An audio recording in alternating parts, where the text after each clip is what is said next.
Bueno, seguimos con Patricio del Corro recorriendo distintos países con el tema excluyente, la cuestión del coronavirus. En este caso en Brasil, donde además de la cuestión sanitaria hemos visto algunas repercusiones políticas. Recordemos que el presidente Jair Bolsonaro había surgido, ¿no?, la noticia de que podía haber contraído el virus. Luego esto se desmintió, aunque se espera un nuevo test.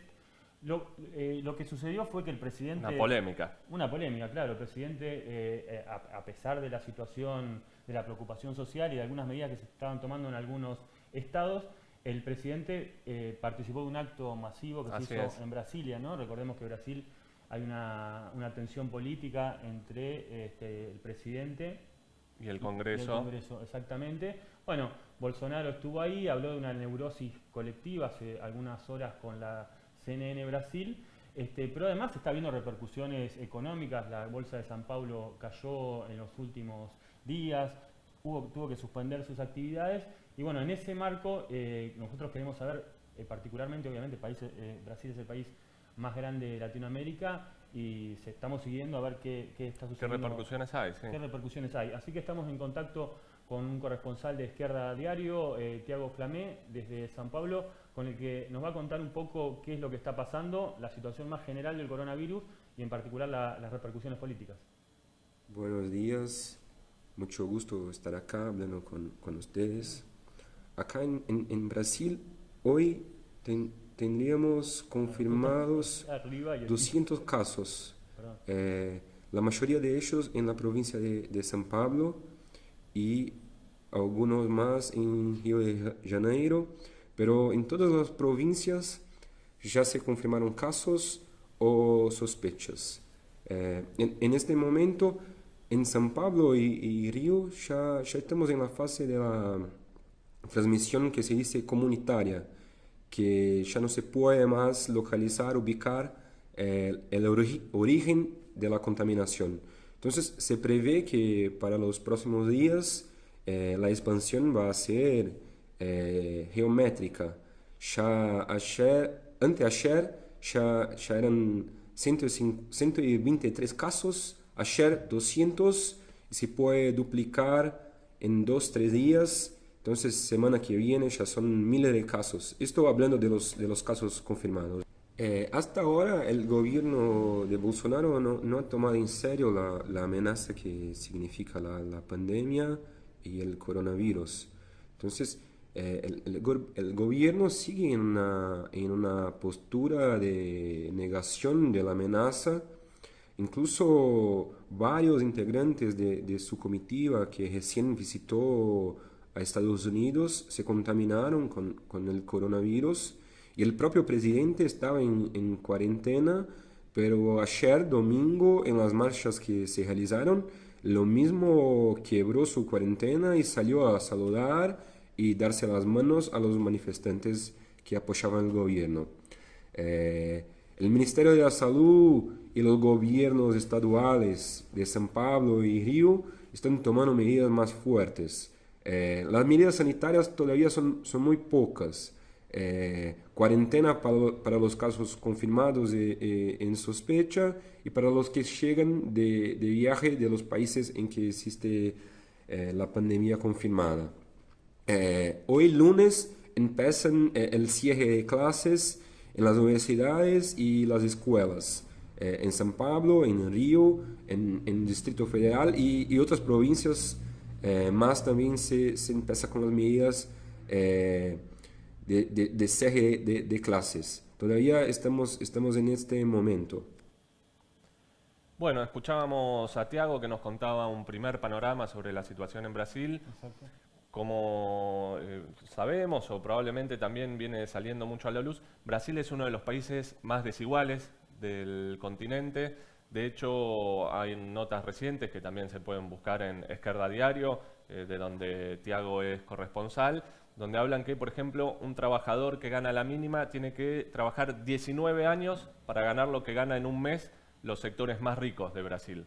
Impresionante. Esta desigualdad brutal que hay también se expresa en la crisis y empiezan a mostrar cómo los altos sectores de la burguesía, los empresarios, los que tienen el poder, se manejan frente a la crisis con total impunidad y cómo la viven los trabajadores. Esta es la segunda parte del video que nos mandó Tiago. Aún estamos viviendo en una relativa normalidad. Ahora que cesan las clases, las cosas van a cambiar más. Pero algunas cosas que pasaron ya se puede ver cómo va a impactar en la situación social de Brasil la pandemia. Por un ejemplo muy gráfico, un casal de clase alta de Río que está contaminado, está en cuarentena, pero mantuvo trabajando sus empleados domésticos como si nada. O denuncias, por ejemplo, de funcionarios de la salud que no pueden ir al baño y trabajan con fraudas, se dice, no sé cómo se dice en español, con pantalón, con fraudas para no necesitar ir al baño, que es terrible. O incluso en agencias bancarias como la mía, pusieron alcohol gel, pero solamente en las mesas de la gerencia.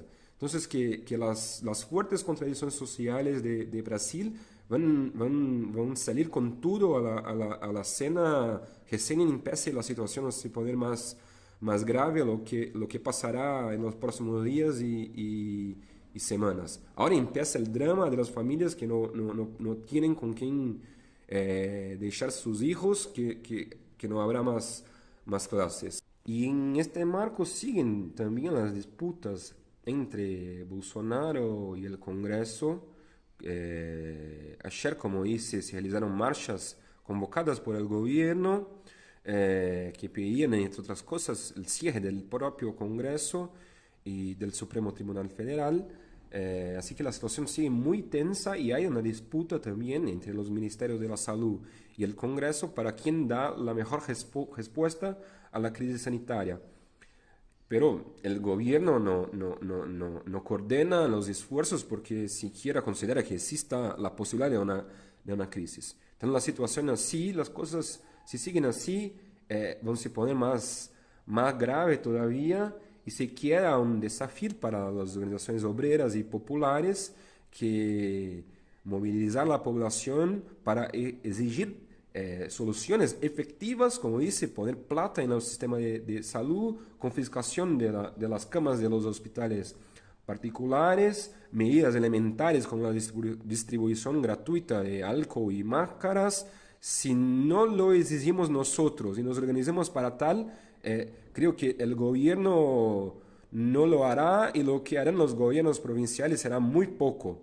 Y como sabemos en Brasil, como siempre, lo que más sufrirán son los más pobres, que están ahí amontonados en los barrios de periferia, que ya están amontonados en las filas del sistema público de salud, que no soporta, como lo dice, mucho más de lo que ya hay hoy. Así que la situación se va a poner grave en los próximos días y tendremos que estar preparados. Bueno, uno de los puntos, Lucho, que vimos tanto por lo que contaba Tiago como en todas las entrevistas que pudimos hacer durante el día de hoy, es el hilo conductor, que es la destrucción de la salud pública, un aumento de la privatización por parte de la salud también, el problema de la precarización del trabajo, que saltaba en todos lados, como la contradicción entre trabajadores que tienen que ir a laburar porque si no pierden su día de ingresos y si no saben si están enfermos son los mismos que siguen propagando el virus. Y todo esto sin una respuesta fuerte de los gobiernos, por lo menos hasta ahora, en cuanto a lo que hace respiradores artificiales, los test, apertura de nuevas camas de terapia intensiva, de cuidados intensivos. Exactamente. Como decía Tiago, este es un problema que arrastra mucho tiempo, pero se ha acentuado sobre todo luego del golpe institucional, donde una de las primeras medidas que han tomado Temer y luego Bolsonaro ha sido el ajuste de la educación y la salud pública, que en el periodo de 2018-2036 llega a los 400.000 millones de dólares. Una suma impresionante y que deja expuesta, ¿no?, al país ante cuestiones como la que estamos viviendo ahora. Sí, y se ve en lo económico y también en lo social, si se quiere, porque hablábamos antes, Bolsonaro no se sabía si estaba contagiado con el virus o no. Finalmente no lo estuvo, pero convocó un acto, una movilización, o sea, una aglutinación de gente Y después también veíamos por Twitter algunos periodistas como Bruno Bimbi, por ejemplo, que contaban cómo sectores de la Iglesia Universal del Reino de Dios convocaban a sus fieles, no simplemente para una celebración religiosa más, lo cual ya de por sí en estos momentos es complicado, sino que decían que untando un aceite especial los inmunizaban contra el virus. Entonces toda esta profundización de una derecha no solo neoliberal en lo económico, pero reaccionaria en lo social, también tiene unas consecuencias muy importantes en la crisis. Exactamente. Bueno, así terminamos esta cobertura, el diálogo con nuestros compañeros corresponsales desde Brasil, y seguiremos recorriendo ahora el mundo para ver cómo está afectando y cuáles son las primeras respuestas incluso de parte del pueblo trabajador ante las consecuencias de la pandemia. Así es.